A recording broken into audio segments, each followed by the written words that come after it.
Hello and welcome to the S-Word Live. My name's Renee Rebar and I am your sales strategist, TEDx speaker, and author. And my goal today is to help make sales simple and fun.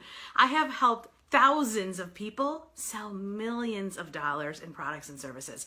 So if you are a coach, a consultant, a done-for-you service provider, an agency owner, then this is you that I'm talking to. So welcome. Wherever you are in the world, let me know below. This is a live broadcast. I am here with you. I am coming from Detroit, although I am a native New Yorker, so pardon my crazy accent. Hello, Tara. Say hello as you join. Today I'm going to talk about something that I don't typically talk about, but I put up a poll inside of my private, amazing, free community, the Entrepreneurial Connections Movement, because I feel so passionate about truly being able to connect as global entrepreneurs, working with digital media, that we can literally have a conversation and a client call with someone 4 time zones away. And have it be as effective and clear as we could with someone across a conference room table 3 feet away. So I really wanted to create that space, and it's so invigorating. And so Tara is in there and a bunch of people are in there. And I put up a poll about asking, getting people to see you. Like, what's more important? Is it visibility, or is it converting those people into paying clients once they see you? So let me know if you've ever asked yourself that question. Is it more visibility? Do I need more visibility? Or do I need to know how to close them, how to convert them with kindness and clarity once they see me?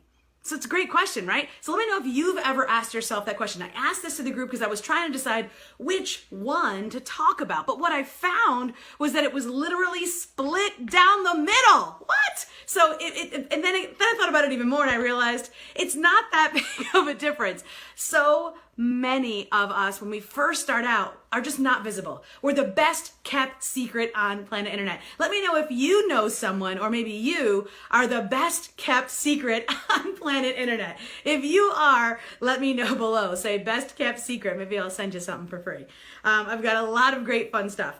So being the best kept secret, a lot of times I made little notes here. A lot of times they think if people just knew about me, then I would be able to turn them into a paying client. They would see what I have. They would love it, and it would work out great, right? So that is one camp. 100%, that is one camp. And oftentimes what I find, and that is someone who's newer on planet Internet, not necessarily newer in business, but newer on planet Internet. Hey, Diana, hello. And so say hello as you guys join. The other camp is they see me, but they're only coming to me for free stuff. So that is the other camp. So that is like, I need more visibility versus I need to convert the people who see me. So which one are you in? Maybe you guys can tell me below. Hey, Tasha, how are you? So the real answer is it's both. We need visibility, and we need the ability to identify the mile markers in a relationship. Even if it's online, it's still a real relationship.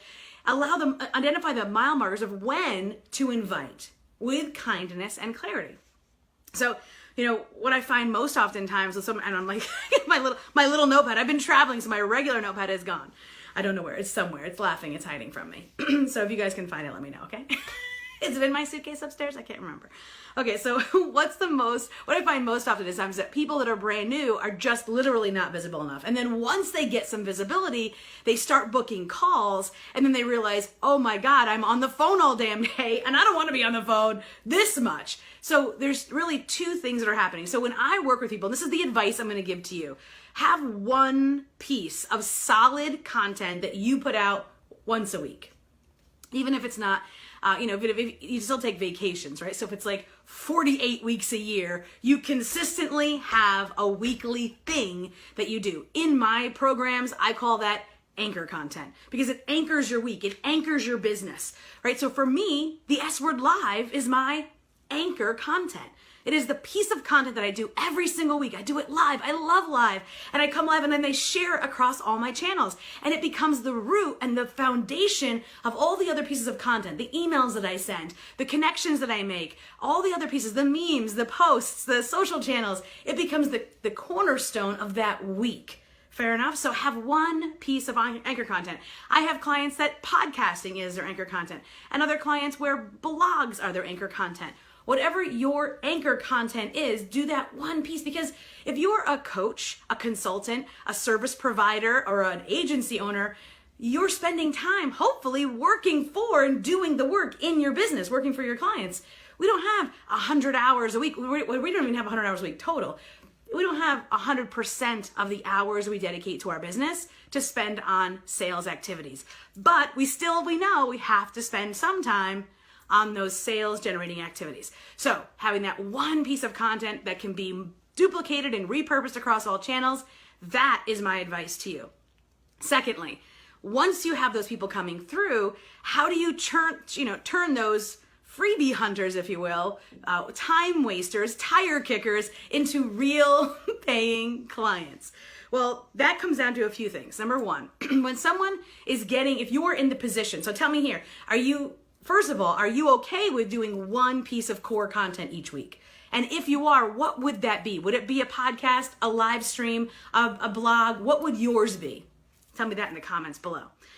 And then secondly is, once you're getting people on the phone, if you're getting people on the phone, are you getting at least 2 or 3 or 4 or 5 people on the phone each week? And how are they coming to you, right? So it's pre-framing. But then once the pre-framing is there and you're actually on the phone, there is still a nuance. So that emotionally intelligent nuance, to be able to identify that, there are a few key factors. Number one is, are you explaining the value of what you offer to that person correctly? Well, how do we know that? Well, if we've listened deeply, we'll be able to explain that value. So let me know this in the comments. Have you ever been concerned or wondered if the value of what you're explaining, your offer, your program, your services, has that ever been questioned? Like, wow, that's a lot of money.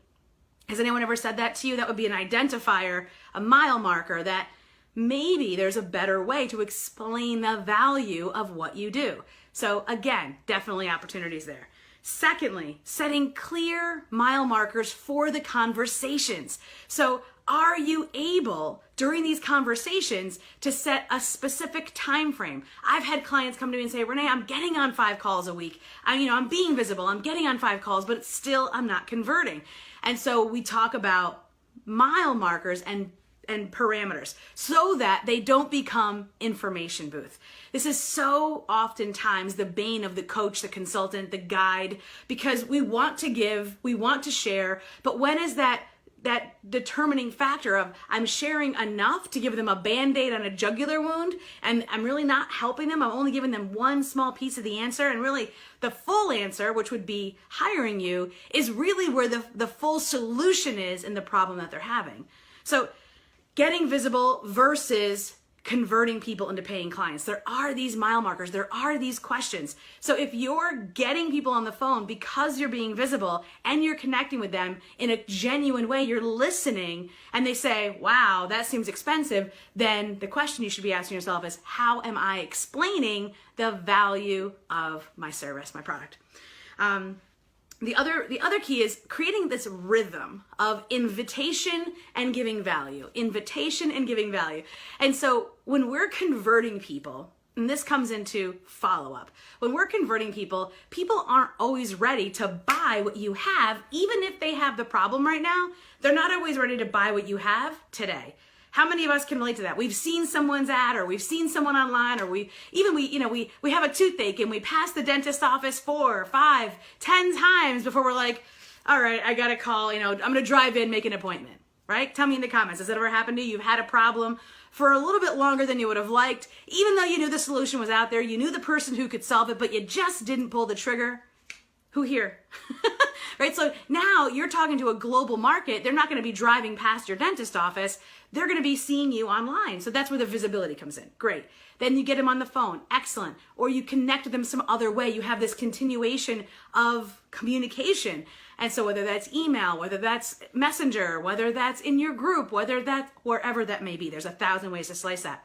That continual cycle, that rhythm of giving value and inviting. And so that rhythm is, again, somewhere where we have to really tap into the finer nuances. And when you do that on a consistent basis, that's where going back to the visibility comes in. You will find that people will come back to you and say things like, I just binge watched your live streams, or I just binge listened to your podcast, or my gosh, I just read 10 of your blogs. Well, guess what? Over the past year, you had 48 to choose from. Now, if you're brand new, you can condense your week. So if your time in the week is not spent working with clients because you don't have that many yet, then you can double down, triple down on the content creation so that you can bulk up the type of free value, of goodness that you can give, and then you can double down on your asks so that you can build up that client base. So whether this is your next client, your next offer, whether you're pivoting, wherever you are, if you're expanding and scaling, these strategies will work for you. Put them into place. Let me know in the comments below. PM me, let me know, because I'm excited. And if you want to continue the conversation about what this could mean for you, continue by clicking that link, because that will take you through the chain of my invitation to you. Have a great, great Wednesday. I'll see you next week. Woohoo! Have a great one. I gotta find the button. Where is it?